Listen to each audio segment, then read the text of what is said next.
I will close by saying that these elections in 2016 are not simply a choice about what laws we're going to pass or what party will be in charge. The election of 2016 is a straightforward question. What kind of country are we going to be? I want this to be a special country. I chose to run for president at this time in our history and at this time in my life because while America owes me absolutely nothing, I have a debt to this country that I will never repay. America is not just the nation I was born in. It's the nation that literally changed the history of my family. One of the most influential people in my life was my grandfather. I don't often talk about him, but I chose to tonight because I think it's right on point. My grandfather, as I pointed out earlier, was disabled by polio as a child. He went to school. He was the only person in his family to learn how to read. He was ambitious. He was talented.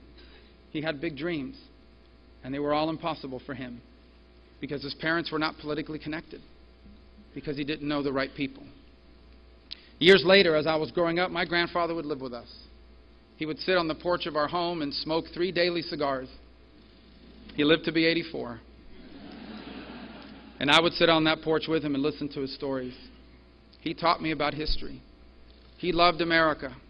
He commented how this country, he remembered, long before he was a citizen, long before he was fully in this country, he was an American. He marveled that a man that was born in 1899 when airplanes didn't exist sat in front of a television in 1969 and watched an American walk on the moon. And he concluded from that Americans can do anything. But he taught me something else. Not directly per se, but in the lessons that he instilled in me. He taught me that I was blessed and privileged to be a citizen of the one place on earth where even the son of a bartender and a maid could have the same dreams and the same future as the children of millionaires and people that were politically connected. He wanted me to believe that anything that I wanted in life would be possible. That all the things that were never possible for him would be possible for me because I was a citizen of a special place. On nights like tonight, I recall how proud he would be if he was here tonight. I remember the last day of his life because I rode with him to the hospital. And I held his hand as he slipped away. And I know that he couldn't respond, but he could hear me when I promised him. What I said at the time in Spanish was, I promise you that I will study. It was a big deal to him. But what I really meant, and what he really meant is, he wanted me not to waste the opportunities I had that he never did. Because he understood how special opportunity I had, and in the back of his mind, I'm sure he wondered what he could have become had he had the opportunity to grow up in this exceptional nation. And the reason why I say that to you tonight is because that's the country I think we owe those who follow us to inherit. This is the country that those of us inherited. We have a special obligation to leave that sort of nation behind for those that will follow.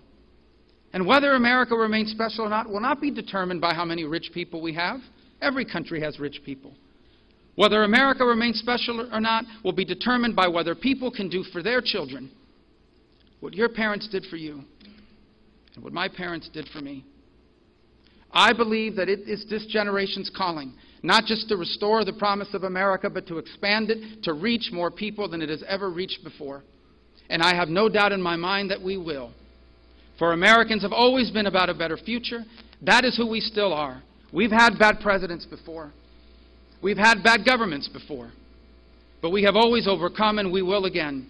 This generation will turn the page. And we will do for our children what our parents did for us. Leave for them the single greatest nation in the history of all mankind. Thank you for the opportunity to speak to you. I appreciate it. Thank you.